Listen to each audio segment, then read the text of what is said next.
Hi మామ, ఎలా ఉన్నావు? మామ, ఇక్కడ నువ్వు చూస్తుంది కువైట్‌లో ముర్గాబ్ అనే ఏరియా. ఈరోజు ఈ వీడియోలో నేను కువైట్‌కి చాలా మంది వచ్చి రకరకాల పనులు చేసుకుంటూ డబ్బు సంపాదించుకుంటారు. ఇలా సంపాదించుకున్న డబ్బు వాళ్ళ స్వదేశానికి ఎలా పంపిస్తారో ఈ వీడియోలో నేను చూపించబోతున్నాను. మామ, నువ్వు ఇక్కడ చూస్తున్న ఈ బ్యాంక్ అల్ముజేనికి సంబంధించింది. ఇప్పుడైతే మనం ప్రాసెస్‌లోకి వెళ్ళిపోదాం పద. ఇక్కడ కువైట్‌లో పనిచేసే ఏ మనిషికైనా ఒక సివిల్ ఐడీ కార్డ్ అనేది ఉంటది. ఆ కార్డ్ మనం మిషన్‌లో ఇన్సర్ట్ చేసిన తర్వాత లాంగ్వేజ్ సెలెక్ట్ చేసుకోవాలి. అరబికా, ఇంగ్లీషా అని చెప్పి. మామ, దీని తర్వాత ఇది మనల్ని లాగిన్ అడుగుతుంది. మన బతాకాకి సంబంధించి. బతాకా అంటే ఏం లేదు, సివిల్ ఐడీ కార్డు. కువైట్‌లో ఉండే ప్రతి మనిషికి ఈ సివిల్ ఐడీ కార్డ్‌కి ఒక ఫోన్ నంబర్ అనేది లింక్ అయి ఉంటది. అది కువైట్ నంబరు. ఆ నంబర్‌కైతే 6 అంకెల ఓటీపీ నంబర్ అనేది వస్తది. ఆ ఓటీపీ ఎంటర్ చేసిన తర్వాతే మనం తర్వాత ప్రాసెస్‌లోకి వెళ్ళగలము. ఇదైతే మనకు చాలా సేఫ్ అండ్ సెక్యూరిటీ. ఎందుకంటే మన సివిల్ ఐడీ కార్డ్ మీద ఎవరైనా డబ్బులు వేయాలన్నా, తీయాలన్నా ఖచ్చితంగా మనమైతే పాస్వర్డ్ ఎంటర్ చేయాల్సి ఉంటది.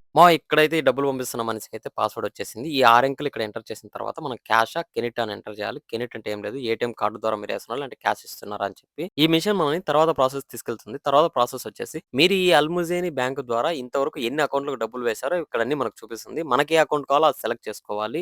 ఇలా మనం అకౌంట్ సెలెక్ట్ చేసుకున్న తర్వాత నెక్స్ట్ ప్రాసెస్ వచ్చేసి మనం ఏ దేశానికి అమౌంట్ పంపిస్తున్నామో ఆ అమౌంట్ మనం అక్కడ ఎంటర్ చేసినప్పుడు అది కువైట్ దినార్లలో ఎంత అవుతుందో చెప్తుంది. అదే సపోజ్ ఇప్పుడు మన ఇండియా అమౌంట్ ఒక 20,000 పంపిస్తున్నాము. అదే కువైట్ అమౌంట్ ఎంత అవుతుంది? ఎన్ని దినార్లు అవుతుంది? 40 దినార్లు అవుతుందా? 50 దినార్లు అవుతుందా? మనకి ఇక్కడ చూపిస్తుంది. ఇలా మనం అంతా ఓకే అనుకున్న తర్వాత మళ్ళీ అకౌంట్ డీటెయిల్స్ మళ్ళా ఒకసారి చెక్ చేసుకోవాలి. ఇలా చెక్ చేసిన తర్వాత ఇది క్యాష్‌తో పే చేస్తున్నారా? ఎలా పే చేస్తున్నారో అని అడుగుతుంది. మనం ఇక్కడ క్యాష్ అని కొట్టగానే అక్కడ ఆల్రెడీ పనిచేస్తున్న ఒక మనిషి ఉంటాడు ప్రతి మిషన్ దగ్గర. ఆ మనిషికైతే మనం అమౌంట్ ఇచ్చేయాలి. ఆ అమౌంట్ అది కాలిక్యులేట్ చూసి ఆ మనిషి ఆ మిషన్‌లో ఇన్‌పుట్ చేయడం జరుగుతుంది. తర్వాత ఆ మిషన్ వచ్చేసి అమౌంట్‌ని కాలిక్యులేట్ చేసుకుంటుంది. మీరు 10 దినాల నోట్ ఇచ్చినా, 5 దినాల నోట్ ఇచ్చినా, 20 దినాల నోట్ ఇచ్చినా ఆ మిషన్ అయితే క్లారిటీగా ఎంచుకుంటుంది. ఆ విషయంలో అయితే ఎటువంటి ఇబ్బంది లేదు. ఇలా జమ చేసిన అమౌంట్ మొత్తం స్క్రీన్ పైన మనకి ఇక్కడ చూపించడం జరుగుతుంది. ఇక్కడ మొత్తం అమౌంట్ కంప్లీట్ అయిపోయిన తర్వాత ఇక్కడ యాక్సెప్ట్ అని అడుగుతుంది. మనమైతే యాక్సెప్ట్ ఇచ్చేసినామంటే మనం ఎవరి అకౌంట్‌లోకి డబ్బులు వేయాలనుకుంటామో వాళ్ళ అకౌంట్‌లోకి అయితే డబ్బులు పడిపోతుంది. ఇదంతా జస్ట్ 10-20 మినిట్స్ లోపలే జరిగిపోతుందంట. వాళ్ళైతే మనతో చెప్పడం జరిగింది. ఈ ప్రాసెస్ కంప్లీట్ అయిన తర్వాత ఈ మిషన్ నుంచి ఒక చిన్న రెసిప్ట్ వస్తుంది. ఇక్కడే పనిచేస్తున్న మనిషి ఆ రెసిప్ట్‌లో కొన్ని పాయింట్స్ హైలైట్ చేసి మనకు చూపించడం జరుగుతుంది. ఇది మీరు అకౌంట్ నంబర్, మీరు ఇచ్చిన అమౌంట్, మీరు పంపించిన అమౌంట్ ఇదని చెప్పి మనకు క్లారిటీగా చూపించడం జరుగుతుంది.